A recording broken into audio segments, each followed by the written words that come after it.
Sahabat RPK yang dikasihi Tuhan dimanapun Anda berada. Shalom Beshem Yeshua HaMashiach, salam sejahtera dalam nama Yeshua HaMashiach, dalam nama Tuhan Yesus Kristus Juru Selamat kita. Selamat mengikuti siaran Tekiyah, Telaah Kata Ibrani Alkitabiah bersama Gembala Benyamin Obadiah, Ketua GKMI Gereja Kehilat Mesianik Indonesia. Tekiyah adalah cara peniupan shofar seperti yang didengar tadi. Siaran Tekiyah dimaksudkan untuk menggali kebenaran Alkitab dari bahasa dan masyarakat Ibrani yang menjadi persemaian tumbuhnya iman Kristiani kita yang berasal dari tanah perjanjian Israel di Timur Tengah. Saudara dapat mengajukan pertanyaan ke 081 997 1577. Shalom Pak Ben. Shalom Bu Ira, shalom sahabat RPK dimanapun Anda berada. Hari ini kita akan membahas kata Ibrani Eretz Kanaan, artinya tanah Kanaan.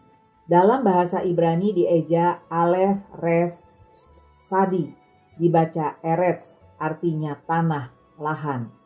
Kaf, Nun, Ayin, Nun, Sofit, dibaca Kanaan, artinya nama Kanaan. Eretz Kanaan, tanah Kanaan. Kejadian 12 ayat 7-8. Ketika itu Adonai menampakkan diri kepada Abram dan berfirman, "Aku akan memberikan negeri ini kepada keturunanmu." Kejadian 17 ayat 8. "Kepadamu dan kepada keturunanmu akan kuberikan negeri ini yang kau diami sebagai orang asing, yakni seluruh tanah Kanaan, Eretz Kanaan, akan kuberikan menjadi milikmu untuk selama-lamanya, dan aku akan menjadi Elohim mereka." Kejadian 31 ayat 18. "Digiringnya seluruh ternaknya dan segala apa yang telah diperolehnya, yakni ternak kepunyaannya yang telah diperolehnya di Padan Aram, dengan maksud pergi kepada Ishak ayahnya ke tanah Kanaan, Eretz Kanaan." Kejadian 33 ayat 18. Dalam perjalanannya dari Padan Aram, sampailah Yaakov dengan selamat ke Sichem, tanah Kanaan, Eretz Kanaan. Lalu ia berkemah di sebelah timur kota itu. Ayat-ayat Torah dalam kitab suci Alkitab yang dibaca ini menyatakan bahwa Adonai Elohim pencipta langit dan bumi menjanjikan Eretz Kanaan, tanah Kanaan kepada Abraham, Ishak, dan Yakov serta keturunan mereka yang terdiri dari 12 suku Israel sebagai tanah perjanjian. Sejak abad 13 sebelum Masehi, bangsa Israel sudah menduduki tanah Kanaan yang dijanjikan kepada Abraham sekitar 5 abad sebelumnya.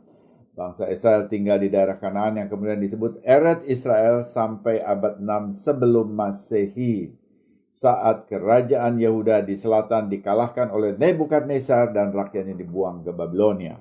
Mengapa mereka dibuang tercabut dari tanah perjanjian mereka? Ya, ini pertanyaan kunci. Mereka dibuang selama 70 tahun ke Babilonia karena sesudah Yosua meninggal selama sekitar 500-600 tahun mereka tinggal di tanah perjanjian. Mereka tidak pernah melakukan perintah Shemitah atau tahun Syabat, yaitu setiap tahun ke-7 dalam kalender mereka.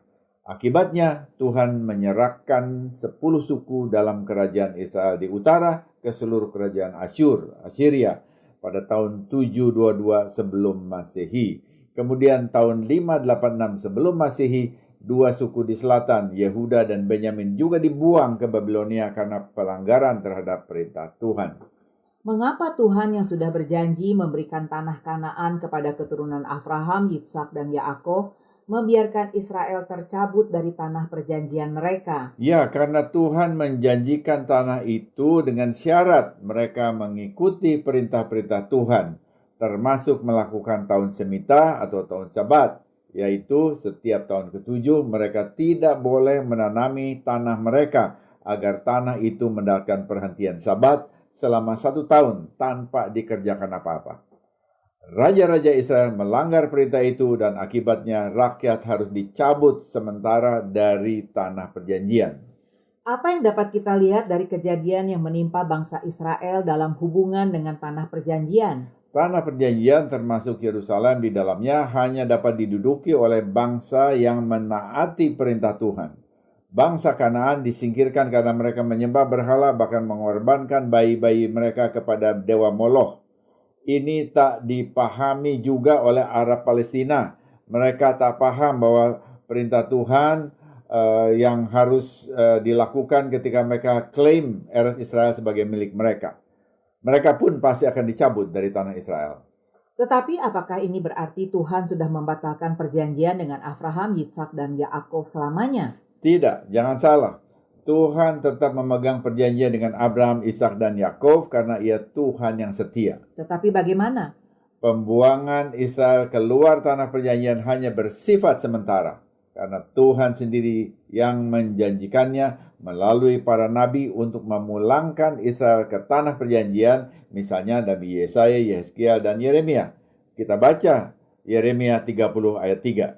Sebab sesungguhnya waktunya akan datang, demikianlah firman Tuhan, bahwa aku akan memulihkan keadaan umatku Israel dan Yehuda, firman Tuhan. Dan aku akan mengembalikan mereka ke negeri yang telah kuberikan kepada nenek moyang mereka, dan mereka akan memilikinya. Dan sekarang Yehezkiel 36 ayat 24. Aku akan menjemput kamu dari antara bangsa-bangsa dan mengumpulkan kamu dari semua negeri, dan akan membawa kamu kembali ke tanahmu.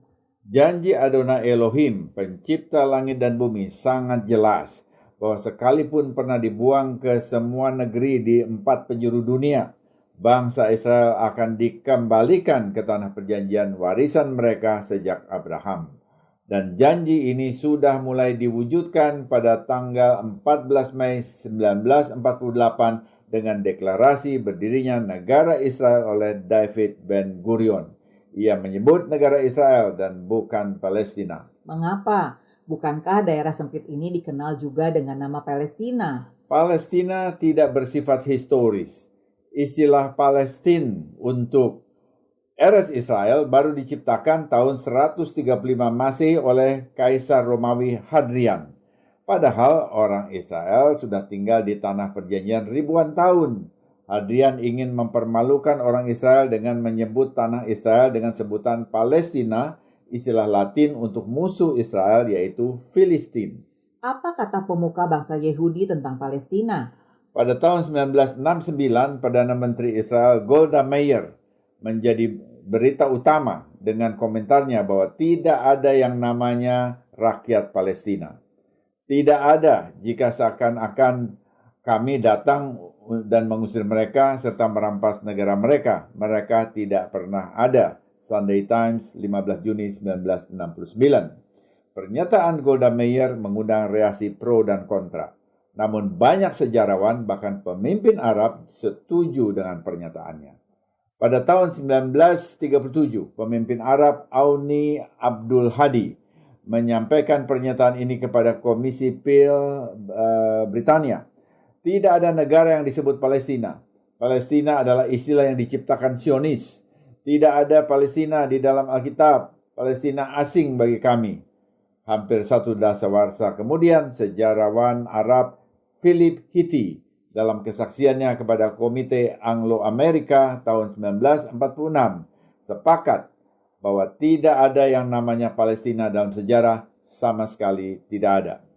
Lalu pada tahun 1956, seorang perwakilan Saudi di PBB menyatakan sudah menjadi rahasia umum bahwa Palestina tidak lain adalah Suriah Selatan. Dan kemudian sesudah itu penguasa Suriah Hafez al-Assad memberi pesan kepada pemimpin PLO Yasser Arafat. Jangan pernah lupakan satu hal ini. Tidak ada yang namanya bangsa Palestina. Tidak ada entitas Palestina. Palestina adalah bagian integral dari Suriah. Maksudnya yang disebut orang Palestina sesungguhnya adalah Arab. Melalui Komisi Peel, pemerintah Inggris pada tahun 1936 untuk pertama kalinya menawarkan pembagian tanah Palestina menjadi Palestina Yahudi dan Palestina Arab. Idenya agar orang-orang Palestina mempunyai kewargaan negara sebagai bangsa Palestina. Walaupun secara historis hal ini tidak sepenuhnya benar.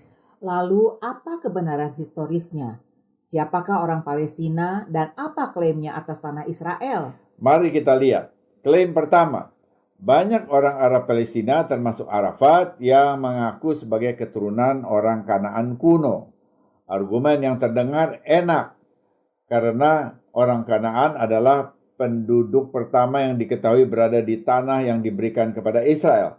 Bahkan pada bulan Mei 2014, juru bicara otoritas Palestina menyatakan bahwa orang-orang Palestina telah berada di tanah tersebut selama 5.000 tahun.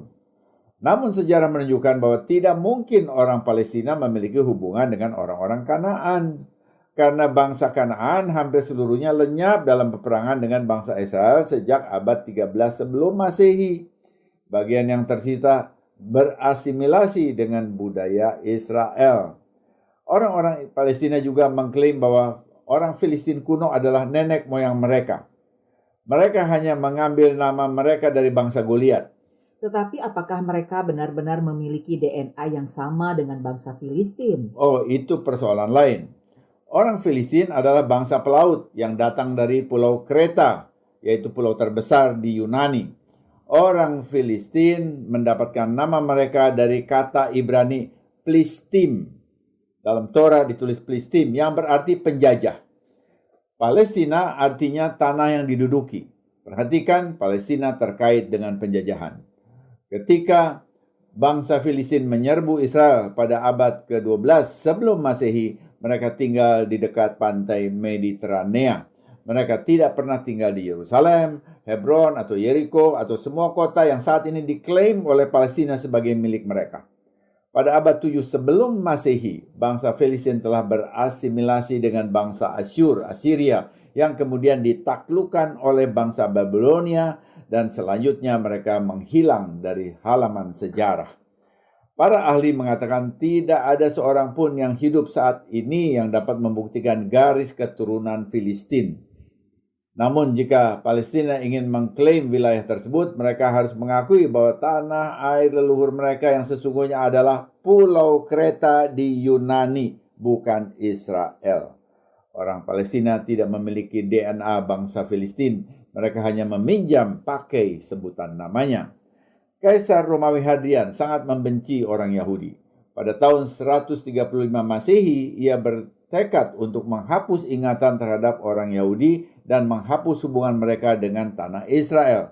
Jadi Hadrian mengganti nama wilayah tersebut dengan nama musuh Israel dalam sejarah, yaitu dengan nama Suriah Palestina, terjemahan Latin untuk Filistin. Jadi orang Palestina bukan orang Kanaan dan juga bukan orang Filistin. Kalau begitu, siapakah orang Palestina? Secara biologis mereka memiliki DNA seperti orang Saudi Arabia, Irak, Suriah, dan Yordania. Singkatnya, mereka adalah orang Arab. Bangsa Palestina atau negara Palestina tidak pernah ada dalam sejarah. Pada saat itu tidak ada seorang pun yang berpikir sebagai bangsa Palestina. Mereka semua orang Arab. Kawasan Kubah Batu atau Dome of the Rock di Yerusalem merupakan salah satu kawasan yang paling kontroversial di dunia. Bukit Bait Suci atau disebut Temple Mount dalam bahasa Inggris adalah tempat tersuci dalam Yudaisme dan kemudian menjadi tempat tersuci ketiga dalam Islam. Tradisi Muslim mengatakan bahwa Muhammad melakukan perjalanan ke Masjid Al-Aqsa dalam perjalanan malam hari. Tradisi ini menyatakan juga itu sebagai mimpi. Tradisi ini kemudian dikenal sebagai Isra Miraj yang kemudian menjadi dasar orang Palestina dan umat Muslim untuk mengklaim kota Yerusalem. Sekarang klaim orang Palestina yang kedua. Orang-orang Arab mengklaim Yerusalem sebagai kota Islam dengan sebutan Al-Quds. Tetapi tidak ada catatan sejarah apapun bahwa Nabi Muhammad pernah datang ke sana. Bahkan pasukannya pertama kali baru tiba di sana, di Yerusalem 5 tahun sesudah kematiannya. Kota Yerusalem tidak pernah disebut satu kali pun dalam Al-Quran. Sedangkan Alkitab Ibrani menyebut Yerusalem lebih dari 600 kali. Pada masa hidup Muhammad, kota Yerusalem tidak begitu penting. Di zaman Kekaisaran Bizantium, kota Yerusalem adalah kota Kristen tanpa satu masjid pun. Ketika Khalifah Islam menaklukkan Yerusalem, mereka memilih membangun masjid justru di lokasi Bukit Bait Suci orang Yahudi. Ini masalahnya. Percaya bahwa itu adalah kawasan suci, mereka membangun kubah batu Haram al-Syarif yang sekarang dikenal sebagai Kubah Emas, dan bangunan Masjid Al-Aqsa dengan kubah kelabu di sampingnya. Nama Al-Aqsa dilekatkan di sana dari tradisi cerita perjalanan malam dalam Al-Quran. Para sarjana muslim menempatkan pembangunan Haram Al-Syarif dan Masjid Al-Aqsa baru sekitar tahun 690 sampai 705. Sementara Muhammad telah meninggal pada tahun 632. Lalu bagaimana perjalanan malam Nabi Muhammad yang terkenal itu bisa membawanya ke sebuah masjid di Yerusalem yang dibangun setelah kematiannya? Sesungguhnya Al-Quran tidak menyebut perjalanan ke Yerusalem, tetapi mengatakan bahwa perjalanan impian Muhammad itu membawanya ke Al-Aqsa, yang artinya tempat terjauh. Tetapi mengapa lalu dipastikan itu adalah Yerusalem? Para sarjana Islam awal menafsirnya sebagai tempat surgawi atau halaman Allah. Namun semua berubah ketika Islam berkembang menjadi kekuatan politik. Dalam Perang Salib, Sultan Saladin mengubah tradisi Islam untuk memperkuat klaim Muslim atas Yerusalem. Dia menyatakan bahwa perjalanan Muhammad membawanya bukan ke surga, tetapi ke Masjid Al-Aqsa di Yerusalem. Nah, disinilah awalnya. Bukit Bait Suci Yahudi menjadi situs tersuci ketiga dalam agama Islam setelah Mekah dan Madinah di Saudi Arabia. Umat muslim percaya bahwa bila sebidang tanah diduduki oleh khalifah, maka tanah itu menjadi milik Islam selama-lamanya. Namun, di awal abad 20, para pemimpin Islam masih mengakui bahwa Bukit Bait Suci, yaitu di lokasi Dome of the Rock, lokasi Kubah Batu, merupakan situs sejarah Yahudi. Pada tahun 1924, Dewan Islam tertinggi di Yerusalem menerbitkan pamflet wisata berjudul Al-Haram Al-Syarif di Bukit Bait Suci, yang menyatakan bahwa situs tersebut identik dengan lokasi Bait Suci Sulaiman. Pamflet itu menyatakan tidak dapat disangkal bahwa ini merupakan lokasi Bait Suci Sulaiman. Ini juga merupakan situs sesuai kepercayaan universal yang di atasnya Daud membangun mezbah bagi Tuhan. Pamflet itu juga menggambarkan ruang bawah tanah yang disebut Kandang Salomo oleh tentara salib. Pada tahun 1927, gempa bumi yang kuat merusak masjid, dan selama renovasi, para arkeolog menganalisis strukturnya dan menemukan balok-balok yang terbuat dari kayu cedar Lebanon, kayu aras Lebanon, dan Siprus, yang berarti berasal dari abad ke-9 sebelum Masehi, yaitu masa Raja Salomo membangun Bait Suci Israel yang pertama dengan menggunakan bahan-bahan tersebut. Di situ juga ditemukan mikveh untuk ritual pembasuhan dalam agama Yahudi. Karenanya kebanyakan sejarawan setuju bahwa orang-orang Yahudilah yang pertama kali hadir di sana. Namun, negara-negara Arab berargumen bahwa mereka berada di situ paling lama dan selalu mengusung isu hak untuk kembali di setiap KTT perdamaian Timur Tengah sejak tahun 1948. Klaim ketiga Arab Palestina.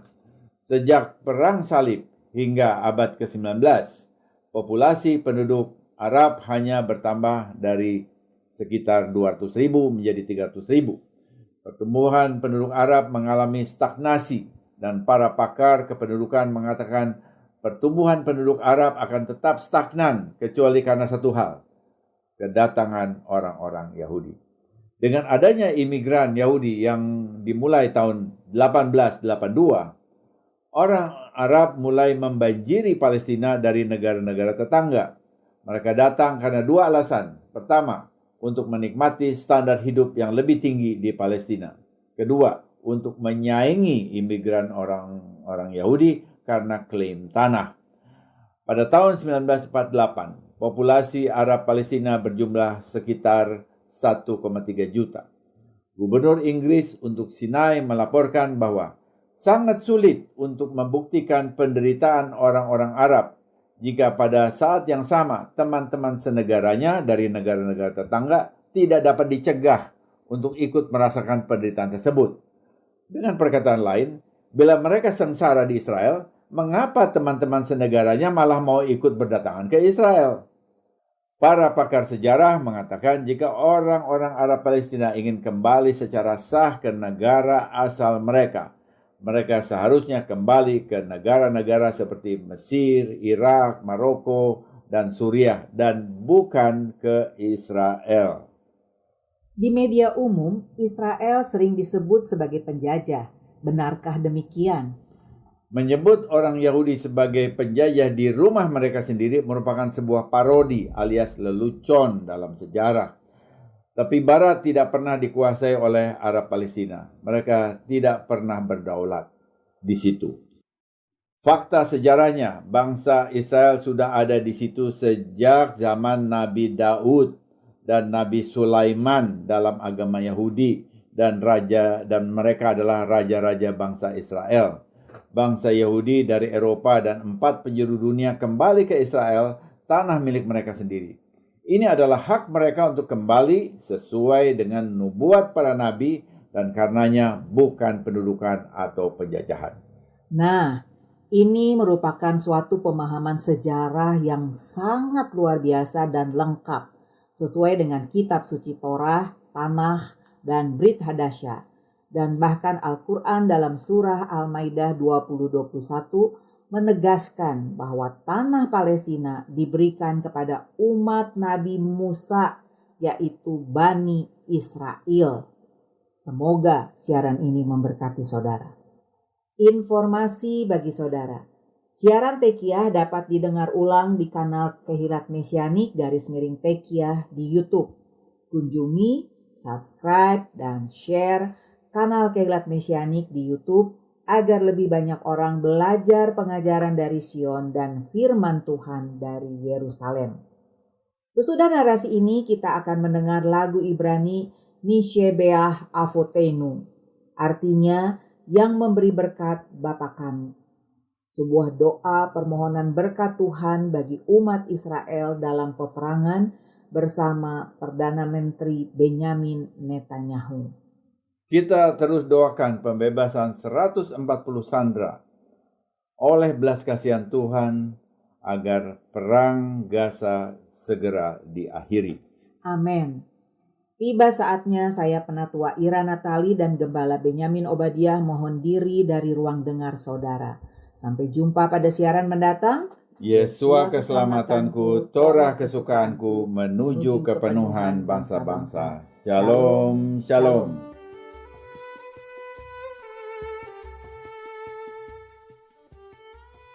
משברך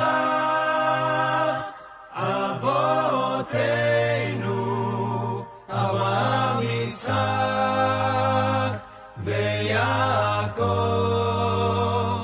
הוא יברך את חיילי צבא ההגנה לישראל העומדים על משמר ארצנו וערי אלוהינו מגבול הלבנון ועד מדבר מצרים, מן הים הגדול עד לבוא הערבה ביבשה